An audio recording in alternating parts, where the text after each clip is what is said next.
It's okay to dream, but you've got to remain in the present while you dream. What do I mean by that? It's okay to look down the road and have hopes and ambitions for where you wish to be. But where are you now, and what can you be doing now? You're listening to the Redefining Wealth podcast with Patrice Washington. In today's episode, I sit down with international minister Tera Carissa Hodges, who says that history does not determine your destiny.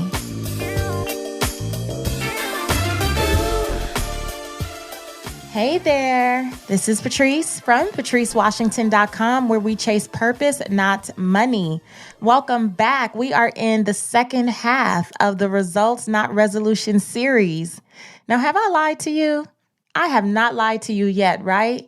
From the time we popped this thing off with Brandy Harvey helping us get through that fit pillar, Paul Brunson with the people pillar, man, Egypt Sherrod with the space pillar. I have not lied to you. Every time I've said, now this is the one where you're going to want to take notes. You're going to want to play this thing back a couple times. And they have just been some heavy hitters. So I am so grateful to have had the vision for this series and how I see it blessing you guys. If this is your first time to Redefining Wealth, welcome, welcome, welcome. So happy to have you here. We are in the middle of a series that has been such a blessing. And while I am known as a personal finance expert, one thing that I truly believe is that the true meaning of wealth is about well-being. And so I know you may have come here because you have some money goals, some financial goals that you want to tackle this year. But let me tell you, those things will never be tackled. Or if you get to it, it won't be sustainable unless you work through all these other areas of your life. And so I know I'm not the typical personal finance person, but I believe that I'm the one that's going to help you change your life. I really do. And I have to give a shout out to all the people who have been sending me such beautiful messages on Instagram and Twitter and Facebook and emailing us and leaving these reviews. Thank you guys so much. Let me give a shout out to @Designing Mrs. Dukes on Instagram. She said, every episode challenges me to be my best self. And then Ebony on the iTunes reviews, followed that up. She said, it's impossible to listen and not want to become the best version of yourself. And the truth is, guys, the best version of you is going to attract all the money that you need or want. It really is. When we attract those things or get those things too soon and we don't have the capacity to really honor and cherish them and prioritize and make sure that we're making wise decisions, it's not going to last. If you're new here, I think you should subscribe. I don't want to be biased. I'm just saying, check the reviews.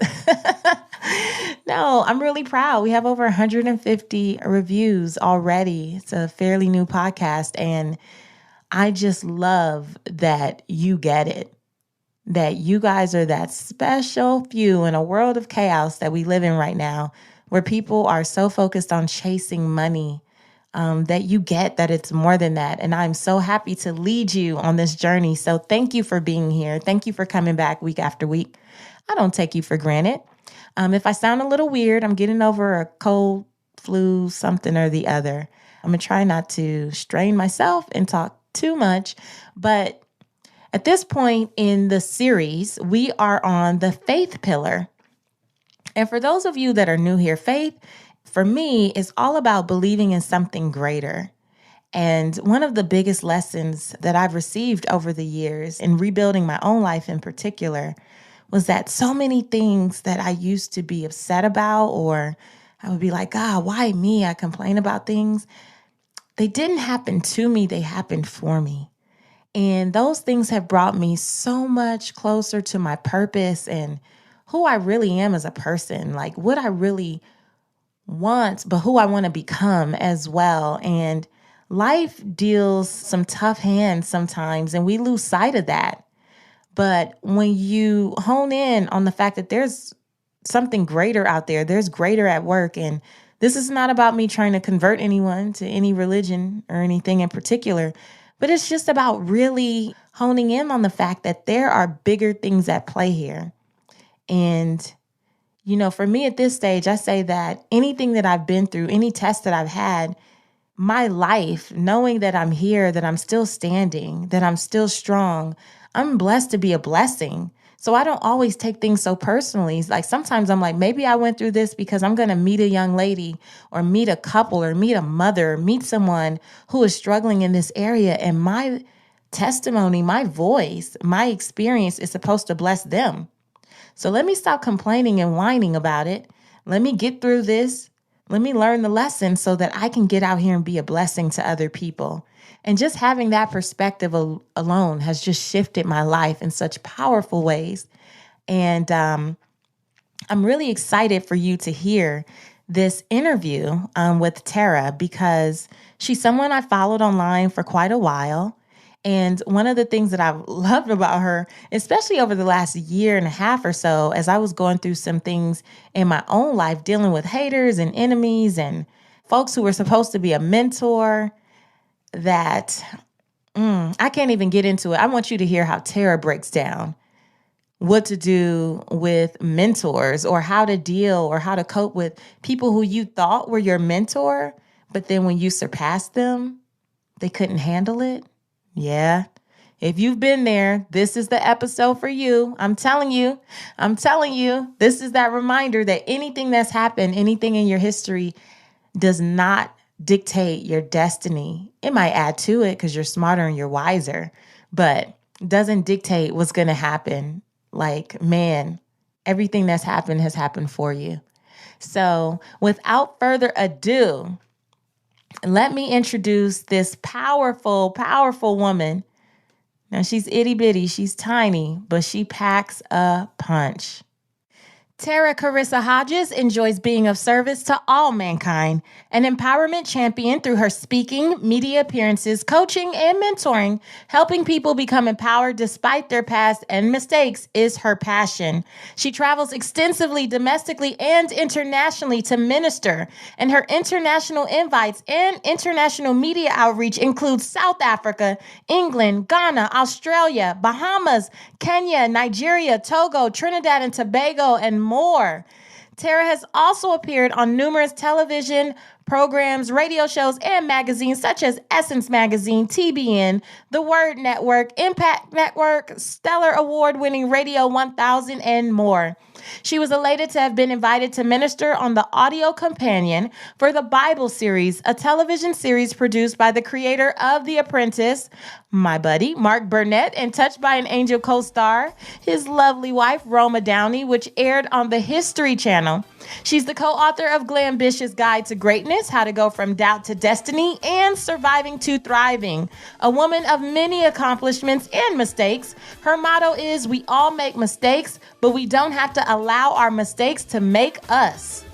Without further ado, here's Tera Carissa Hodges.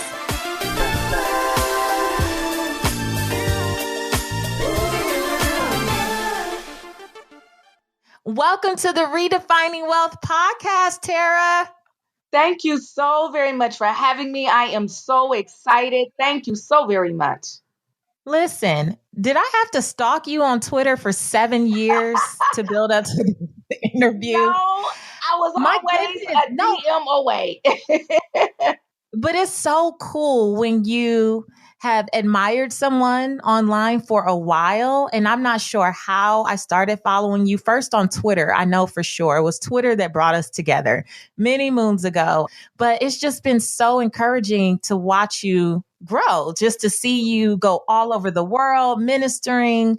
It wasn't until Instagram, Tera, that I realized that you itty bitty. Yeah. You're not even a big old thing, but you are so powerful. I am sweet and petite. And it's so funny because when I go minister, people are like, oh my God, I thought you were like 6'1". I'm like, honey, I'm 5'1", baby. You are 5'1", but you definitely pack a punch, because I've heard your voice, and that voice is just, oh my gosh, just so full of anointing, but it's just such a powerful voice. So we know that you were born with purpose, honey, for purpose. The reason I invited you, Tera, very specifically, one, I've admired you from a distance for a while, but two, you don't even really realize that for the last year or so, you have really helped me personally overcome some stuff because of just your Instagram feed. And for me, at Redefining Wealth, is based on 6 pillars, but the fourth pillar for us is faith. And faith is about believing in something greater.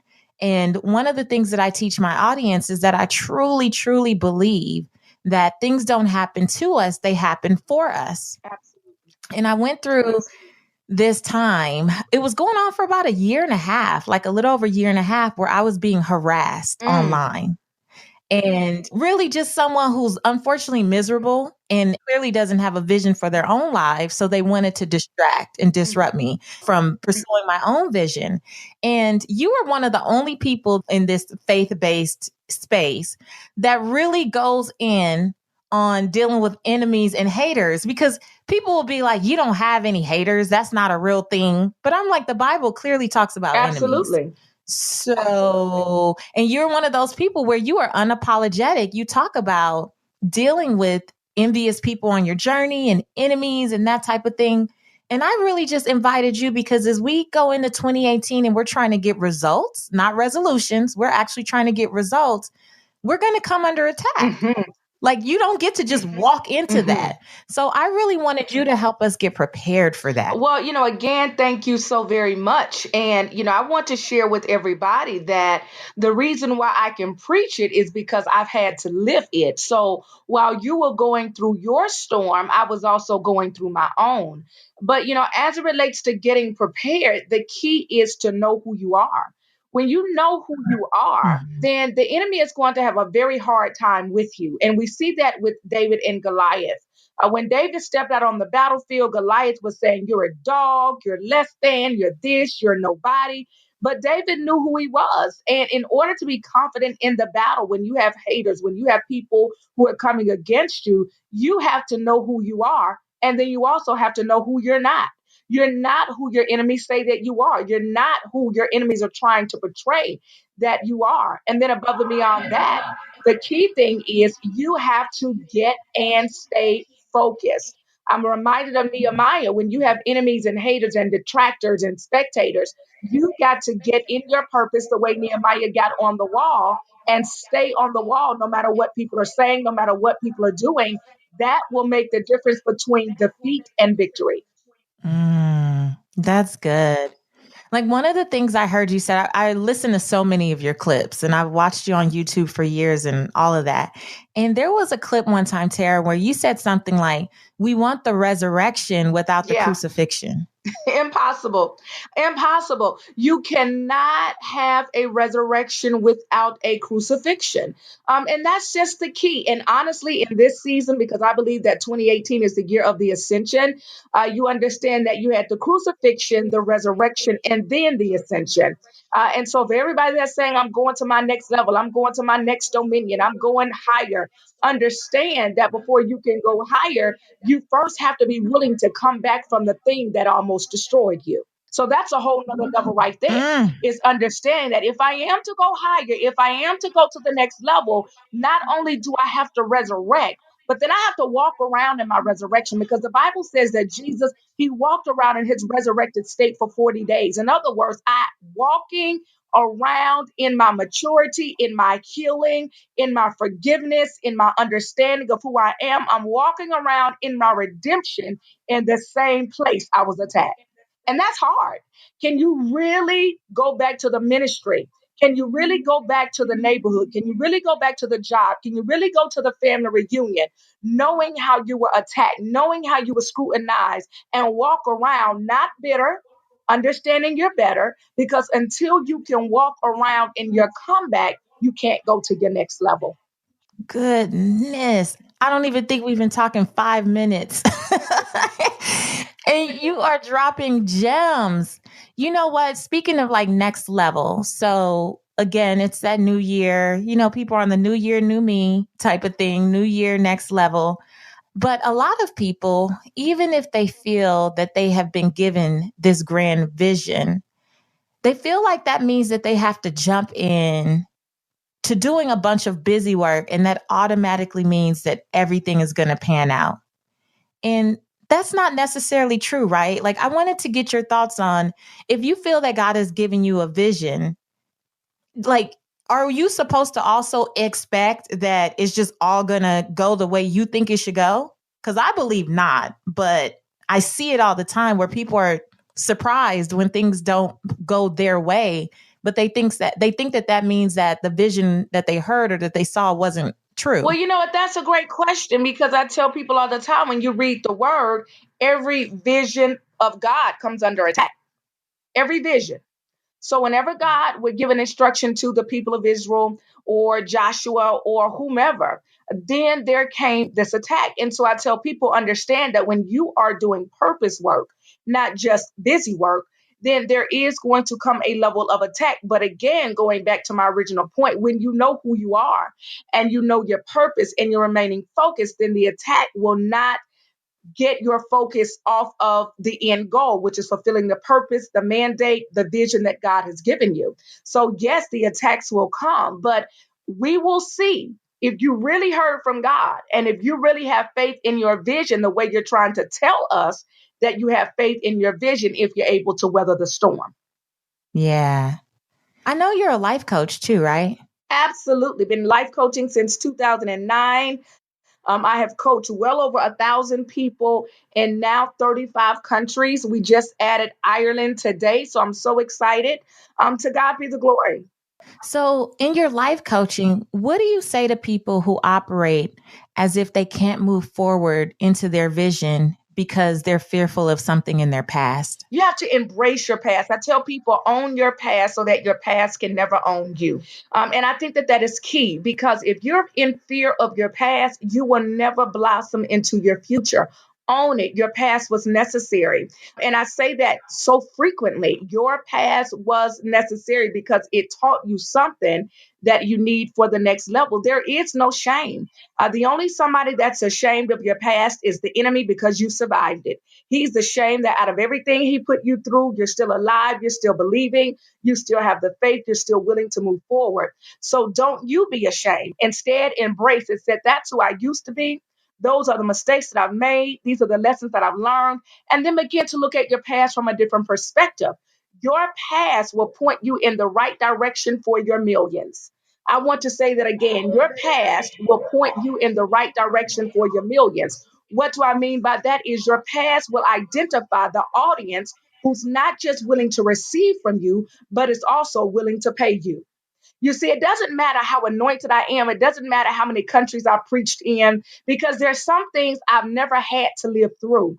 There are some people that will listen to me, but maybe they won't be able to connect to me the way that they will be able to connect to someone else who has lived their life experience. So instead of looking at your life and say, well, my life hasn't been as easy as so and so. Well, first of all, you don't know if their life was easy or not. You only know what you see, and people don't show you everything. But instead of saying, well, I didn't have an easy life, look at your life and say, I had to survive child abuse. So now let me connect with other people who've had to survive child abuse.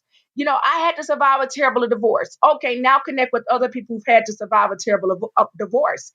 And when you begin to find the people that you connect to, those will be the people that fund your vision, they fund your purpose, and they help get you to your next level, because they have a connection with you that only life could have given them, because you both survived the same experience.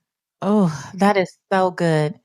I hope that you guys are really listening to that, because Tera, that's one of those things that I wish someone would have told me. Now, I'm grateful for my entire journey. But you know, when you have those moments like, man, I wish someone would have told me that I could have been set free years ago. I could have been set free because, you know, even for me in this personal finance space, if you haven't heard my story before, I started a 7-figure business straight out of college, was doing really well. And then the recession hit and I went from 7 figures to scraping up change.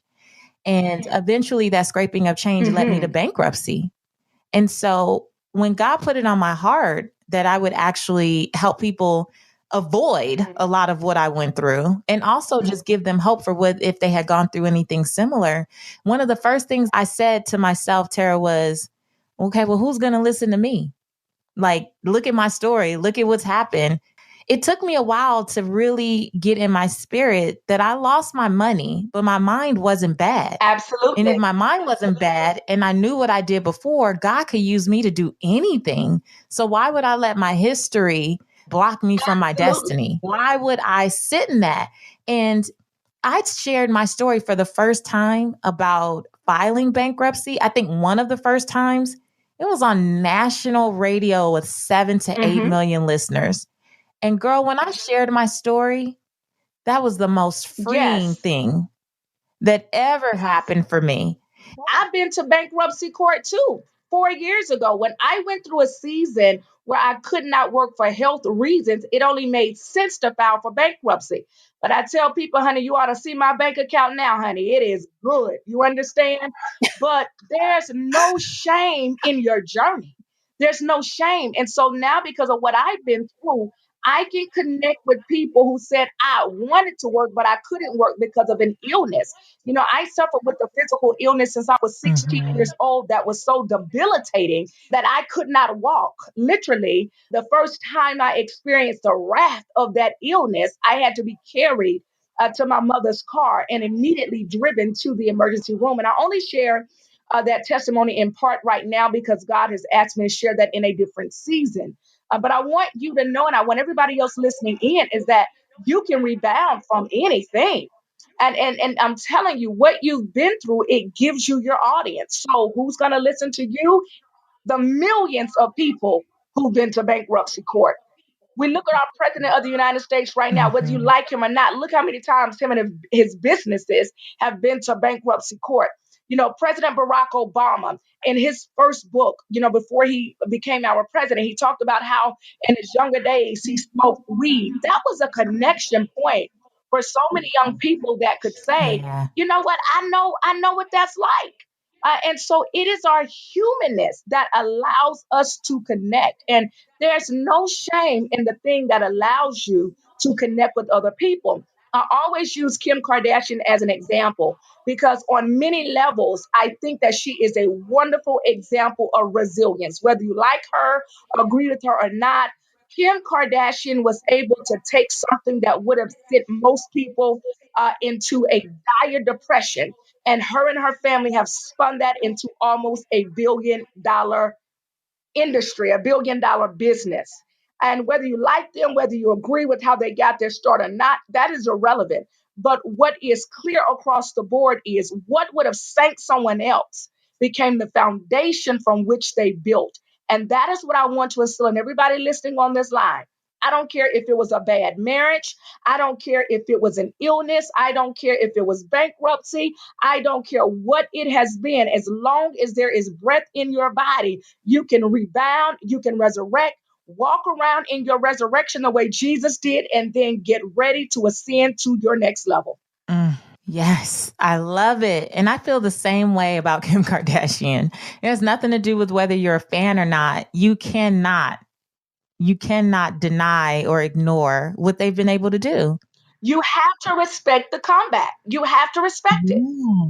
Yeah. And yet so many of us sit around bashing people like Kim Kardashian or whomever when really that's energy that we could be using to accept and embrace our own story and turn that into Absolutely. millions, Here's like a you Bible said. principle. Do not be deceived. God is not mocked, for whatever a man soweth, that will he reap. The reason why so many people are ashamed of their past is because they know how they react to other people's past. So if you're bashing somebody about their past, that's actually holding you hostage to your past. But when you can sit up and embrace somebody else's past, that gives you the strength and the freedom to embrace your past. So I always tell people, be careful of who you bash and be careful of who you judge and be careful of who you ostracize, because those are seeds that you're sowing against yourself. But when you begin to sow the seeds of celebrating somebody else's survival, celebrating somebody else's comeback, that actually becomes seeds that you're sowing for your future, to attract people who will celebrate you and then give you the freedom that you need to move forward despite your past mistakes, your past pain, your failures, your obstacles, even the things you could not control. That's good. I said something like that on Instagram not too long ago. I'm like, I can't believe people who go in on someone who's still in the midst of their test, but in the same respect, you want us to praise you for your testimony.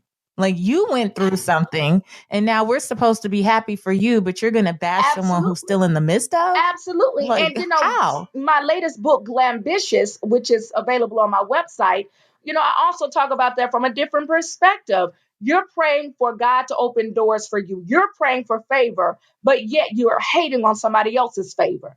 You can't hate on favor on somebody else and then expect to attract it for you. Somebody needs to catch that.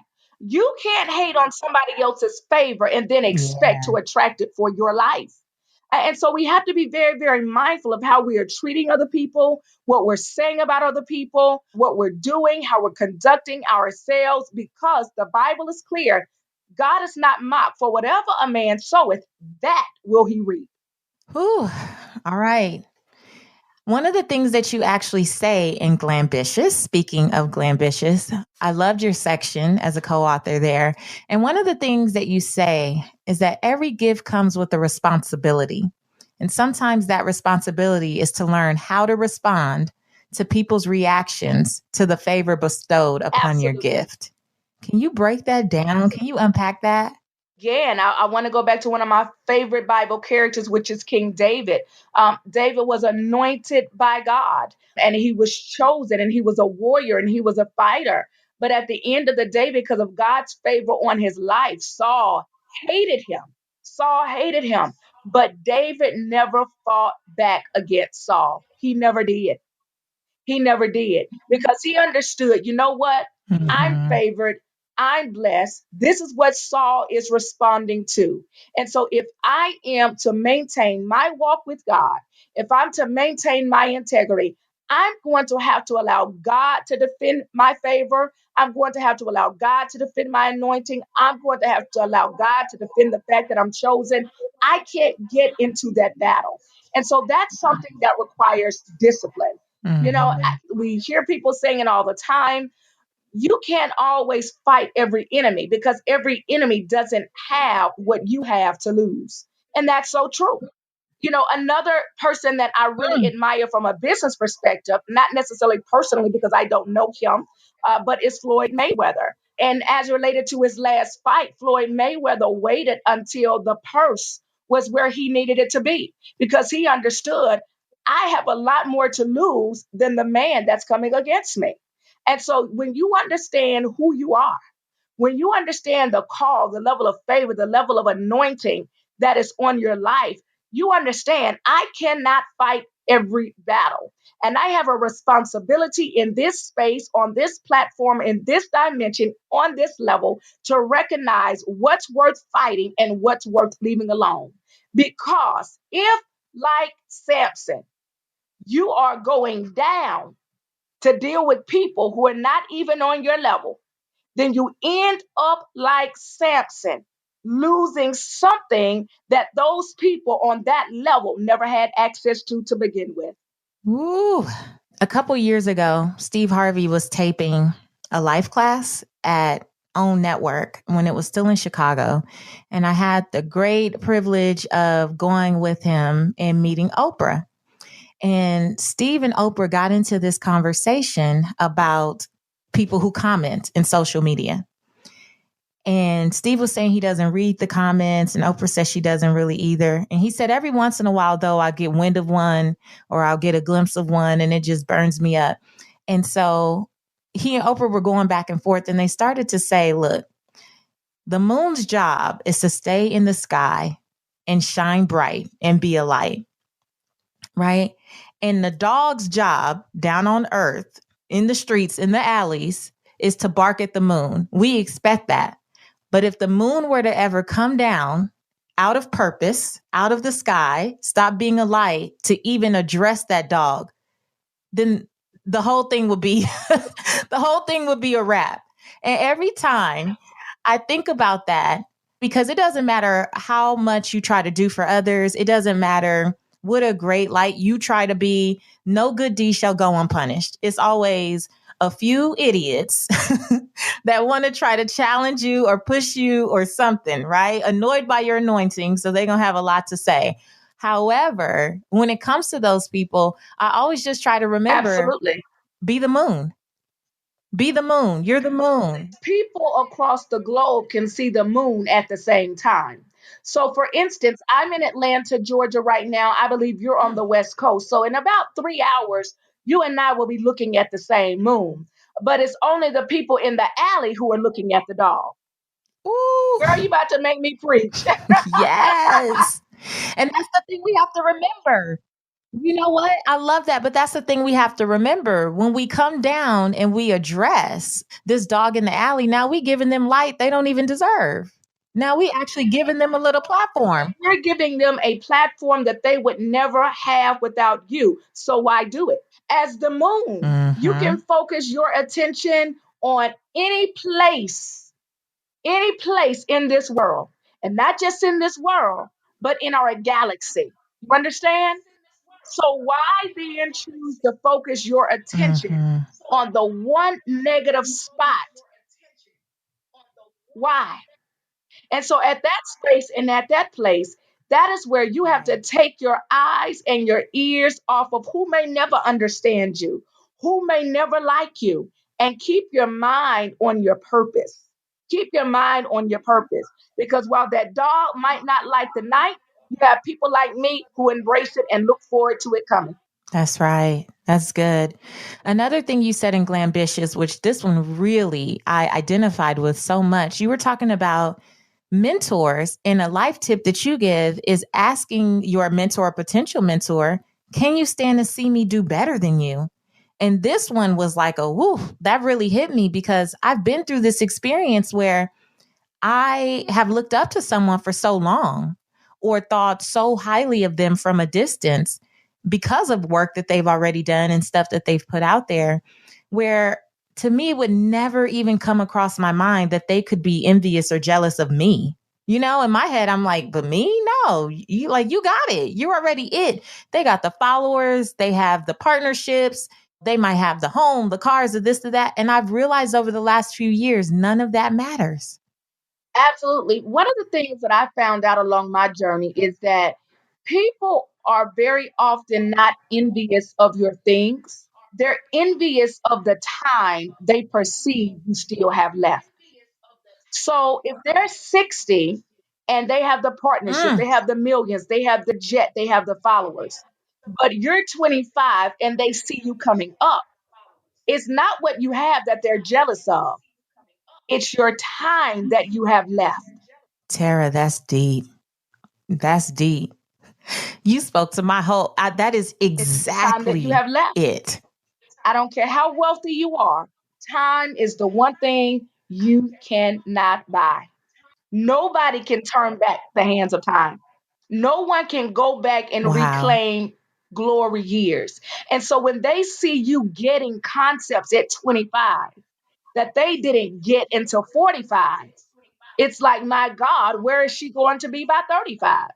So it's time that Hmm. they're jealous of. Well, to God be the Woo, you glory. just set a bunch of us free. Cause I know for myself, there was there were so many days where I was baffled. I was walking around like, I just don't get it. This chick has millions of followers. Or this, this person has this, they have that, they've already written X amount of books, and they like, what is their problem? And now that you put that into perspective, Absolutely. wow, wow, my mind is blown. My mind is blown.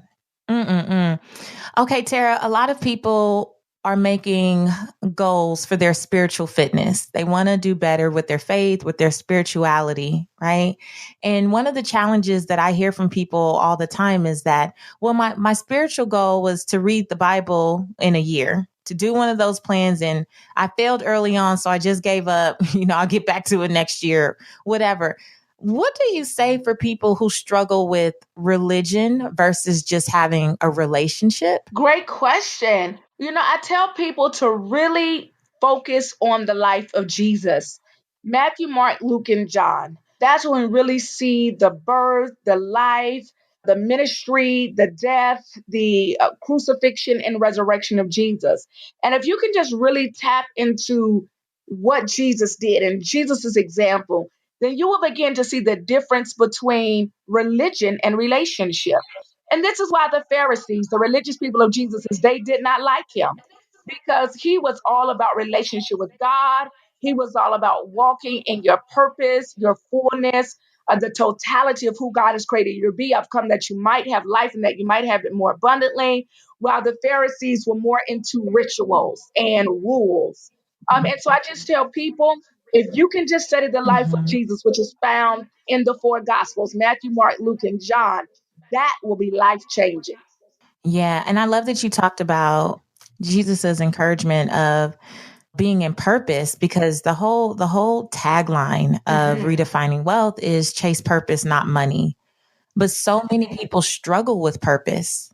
I know for myself, I used to think that understanding my gifts or really uncovering my purpose was about me singing, dancing, being able to dribble a basketball, not really getting that it doesn't have to be some talent that the Correct. world deems a talent.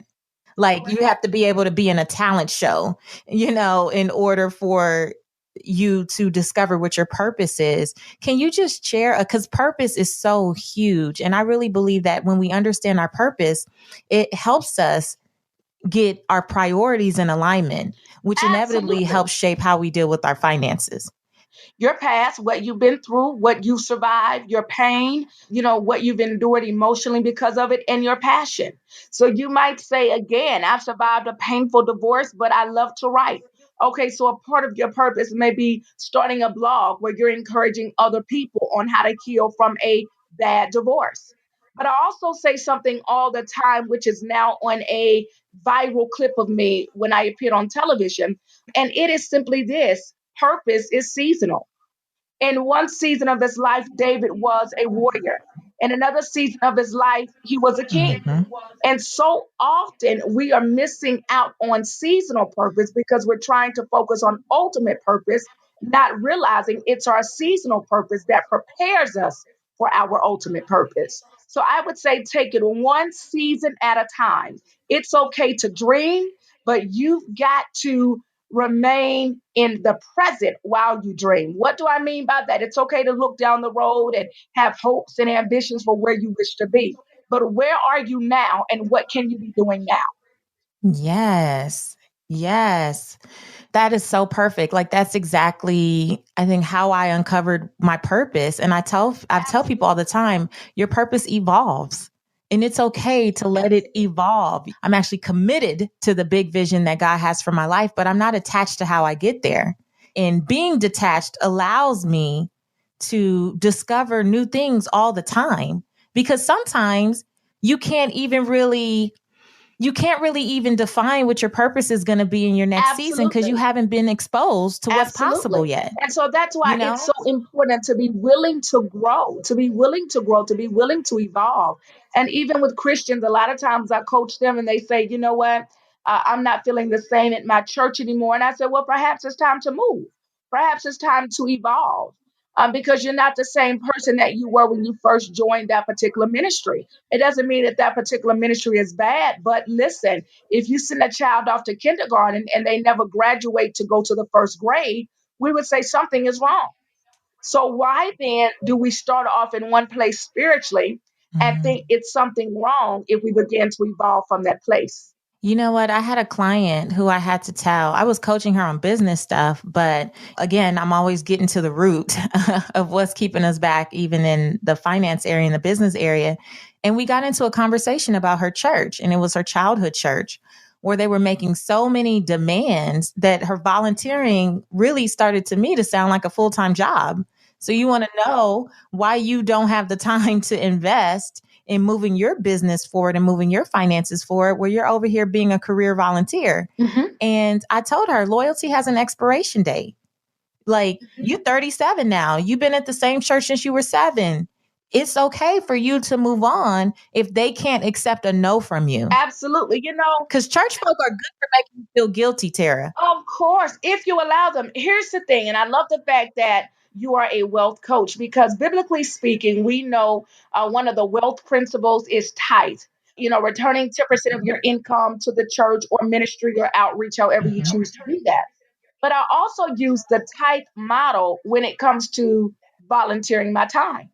So if God only requires that I tithe a 10% of Mhm. my income, then I also can apply 10% of my time to that model as well. So what that means is there's 24 hours in a day, however many hours that is a week. I am not volunteering more than that many hours per week for any cause because there's a rest of my life that I've got to live. Mhm. That's good. I like So that. yeah, we don't expect you to go to work and then give the church 50% of your income because we would not expect you to be able to survive. But likewise, you cannot go to a ministry and Mhm. consistently give 30 hours a week. You just can't. And then expect that not to impact the rest of your life.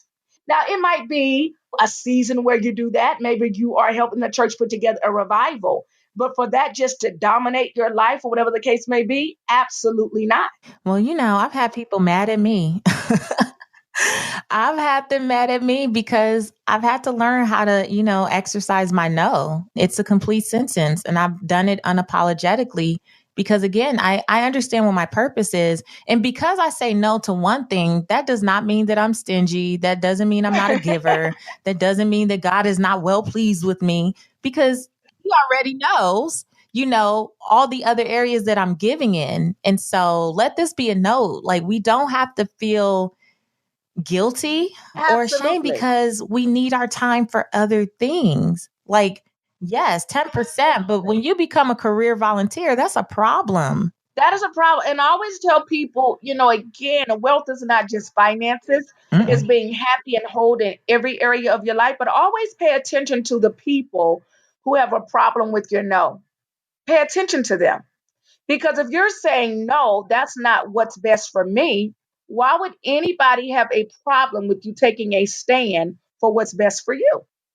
So you have to be careful of those people. You have to be mindful of those people. You have to pay attention to who those people are because that is a sign that maybe to transition into the wealthiest version of your life possible as it relates to healthy friendships and even family relationships, those people have to go.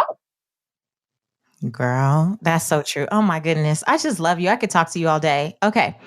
So, what we do here is right before we close out, I do these redefining wealth kind of rapid wisdom questions. So, I'm going to ask you a few questions back to back, and you can just tell me the first thing that comes to mind. Okay.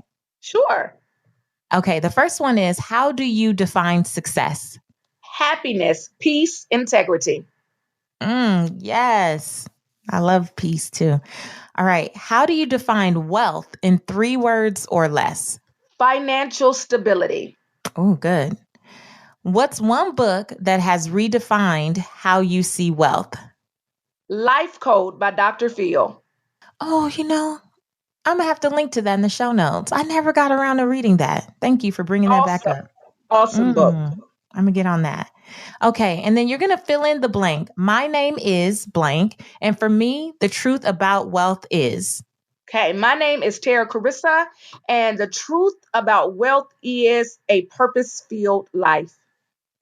Mhm. It is.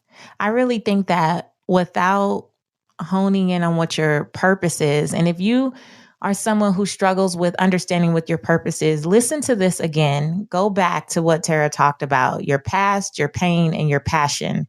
Because I'm telling you, until I got really clear about those and understood how to marry them, I wouldn't be here. I don't think I would be here. I don't think that I would be enjoying my life and my career as much as I do. I am excited to do what I do every day because I know that I am truly walking in my purpose for this season. And Tara, I'm sure you feel the same. Absolutely, absolutely. And, part of being at peace with your present is, again, becoming at peace with your past and understanding that everything that you've been through has been necessary. There were lessons you had to learn, people you had to see how they operate. There were so many things that you needed that's necessary for now.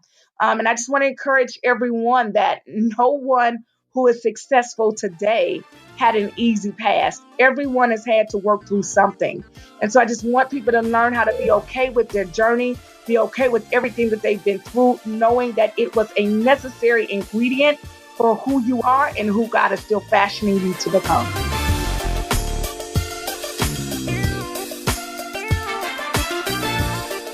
Didn't I tell you? Didn't I tell you? Oh my gosh. The takeaways from this episode, the way she broke down purpose, my goodness, that whole seasonal versus ultimate purpose for me was so huge. I mean, being able to celebrate someone else's survival. Yes, come on. Every vision of God comes under attack, but attack doesn't get you off the end goal. Remember what was that episode? I'm still pumped up, you guys. Oh my goodness. What was the episode? My results episode about commitment versus being interested. If you haven't listened to that, you need to go back to Results Not Resolutions. That was the episode right before we kicked off this series. Oh my goodness. And really, when you're interested, any little attack, anything the wind blows can take you off of what your goals are for this year. But when you are committed, when you have that big vision, it's going to come under attack. So why do we keep acting surprised and letting things take us off our game? Come on, y'all. We got to own our past. There's no shame in it. Like, man, I'm telling you, go back and listen again.